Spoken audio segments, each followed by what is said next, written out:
कधीच नाही चुकणार तुमचे फेवरेट टीव्ही शोज झी5 सोबत, तेही एकदम फ्री. वेलकम. Thank you thank you. अरे आधी पण एवढं फॉर्मल वेलकमची काय गरज होती? गरज काय होती म्हणजे? थँक्यू. दे. चल मी तुझी सगळ्यांची ओळख करून देतो.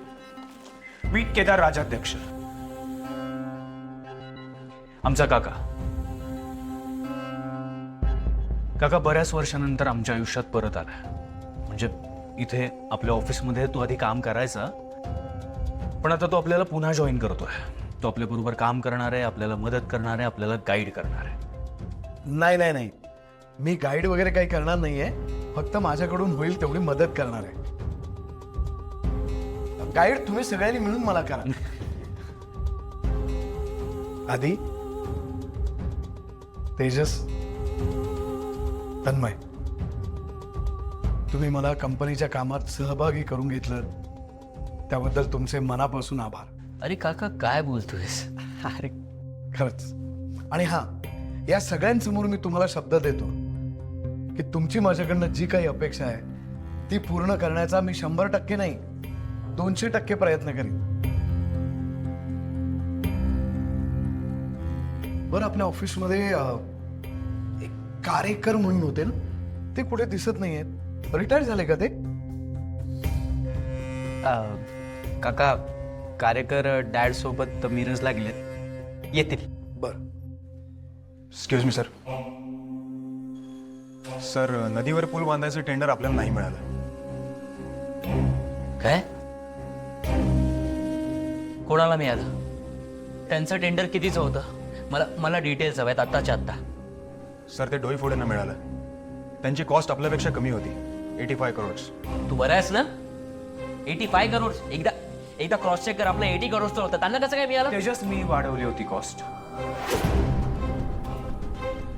आपली कॉस्ट 95 होती.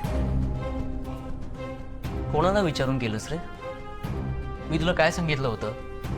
या प्रोजेक्टवर मी खूप मेहनत केली आहे, त्यात काहीही बदल करू नकोस. तू कोणाला विचारून हे सगळं केलंस? तेजस, आपलं बोलणं झालं होतं याआधी. आपलं हेही बोलणं झालं होतं की हे प्रोजेक्ट माझं आहे, हे मी लीड करतोय, त्यामुळे मी जे म्हणेन तेच होणार. हे झालं होतं ना बोलणं? तू तेजस, शांत हो. आपण केबिन मध्ये जाऊन बोलूया. चला केबिन मध्ये. प्लीज.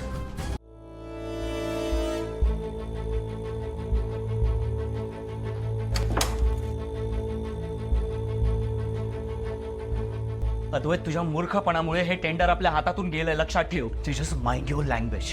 प्लीज प्लीज भांडू नका ना. हो, खरंच तुम्ही शांतपणे बोला. हे असं बोलून ना फक्त वाद वाढतील. नाही, याचं नेहमीच झालंय. प्रत्येक वेळी मी काहीतरी चांगलं करण्याचा प्रयत्न करतो आणि प्रत्येक वेळी हा माणूस येऊन मध्ये लुटबुड करतो. मी काय लुटबुड केली आहे तेजस? तू जी कॉस्ट कोट केली होती त्यामध्ये आपल्याला क्वालिटी खूप कॉम्प्रोमाइज करावी लागली असती, आणि असं लो क्वालिटीचं लो कॉस्टचं काम करून पुढे जाऊन आपलंच नुकसान झालं असतं, म्हणून मी वाढवली कॉस्ट. ती वाढवली म्हणून टेंडर आपल्या हातातून गेलं. बघ ऐक, हे टेंडर मिळवण्यासाठी मी असं कुठल्याही थराला नाही जाऊ शकत. कुठल्याही थराला म्हणजे काय रे? कुठल्या थराला गेलो मी? अरे तो तेजस, एक मिनिट. आपण जरा शांतपणे बोलूया का?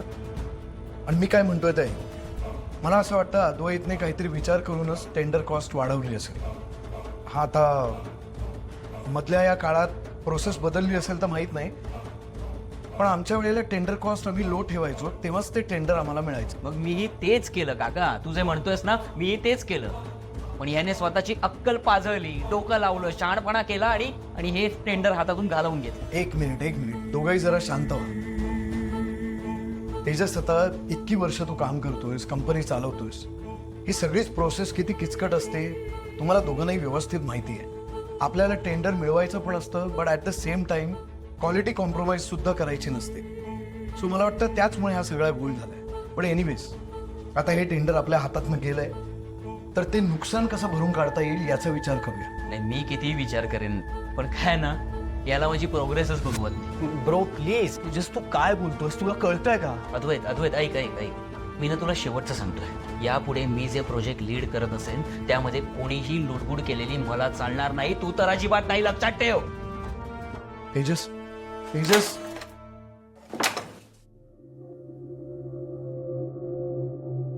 एनिवेज अद्वैत, तेजसच्या डोक्यात आता राग आहे, त्यामुळे तो असं बोललाय आणि हे असं वागलाय.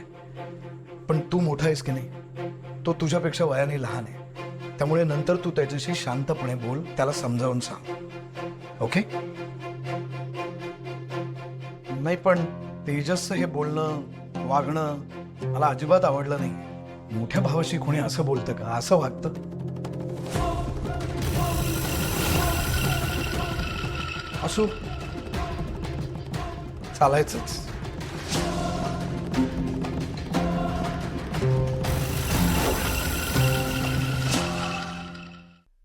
काकू केदार काकांबद्दल काहीच ऐकून घेण्याच्या मनस्थितीत नाहीयेत.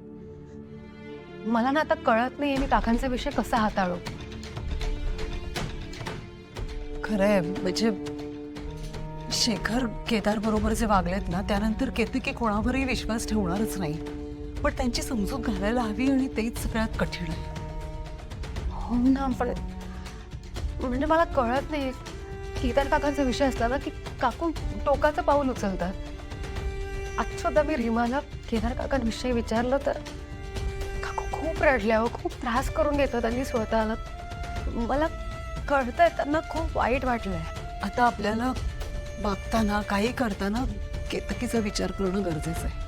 म्हणजे त्यांना त्रास होता कामा नये, त्यांना वाईट वाटता कामा नये. पण तू शांत हो आधी. मावशी कशी शांत राहू मी, मला तुम्ही सांगा. तो माणूस माझ्या रीमाच्या मनात नको नको त्या गोष्टी बनवतो आणि ती त्यांचं ऐकते. त्यांच्या सांगण्यावरनं रीमा माझ्या विरोधात जाते, ईशाशी कसंही वागते. हे चालू द्यायचं? ही आई म्हणून माझे हार नाही आहे का? नाही, असं विचारच नको करूस तू. हे बघ नेत्रा, आई म्हणून तू तुझ्या सगळ्या जबाबदाऱ्या व्यवस्थित पार पाडतेस. मला माझ्या रीमाची काळजी वाटते. खूप लहान आहे ती. कोणी काही सांगितलं ना ते पटकन विश्वास ठेवणार. काका याच गोष्टीचा गैरफायदा घेत आहेत. मग काय करायचं? काय उपाय आहे आता या सगळ्यावर? मला तरी आता एकच मार्ग दिसतोय मावशी. काका खोटारडे आहेत, ते सगळ्यांशी खोटं बोलतायत, खोटं वागतायत, हे सगळ्यांना कळायला हवं आता घरात. त्यांचं मन सोडा भावनेने भरलेलं आहे. ते होत्याचं नव्हतं करू शकतात. त्यांना आपलं संपूर्ण घर उद्ध्वस्त करायचंय आणि हे आता प्रत्येकाला कळायला हवं. खरं आहे, पण त्यांचा खोटेपणा सगळ्यांसमोर कसा आणणार होता? पण केतकी नाही विश्वास ठेवणार कोणावरच. माझा दिवा आहे तो अभ्यास सगळा पूर्ण झाला. आता मी खेळायला जाऊ? शाबास, जा खेळ. ऐक ऐक ईशा, रिवाचा अभ्यास पूर्ण झाला का? झाला असेल तर तिला पण घेऊन जा खेळायला. तू एकटी जाऊ नकोस. काय झालं? आजी, मी रीमाला विचारलं तुझा अभ्यास पूर्ण झालाय का, तू माझ्याबरोबर खेळायला येशील का, तर ती माझ्यावर रागून बोलली की माझ्या बरोबर बोलू नकोस. हो, बघितलं मावशी, हे असं आहे सगळं. मी बोलते तिच्याशी.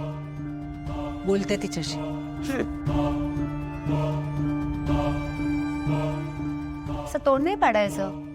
अभ्यास झाला की नाही दिवाळीचा? हो आई, पण रीमा बघ ना कशी वागते. आता बोलते माझ्या बरोबर बोलायचं नाही. तू जसं म्हणालीस तसं काय काकाजोबांनी रीमाला काय सांगितलंय का? झी 5 ॲप डाउनलोड करा आणि पहा सर्व एपिसोड्स एकदम फ्री.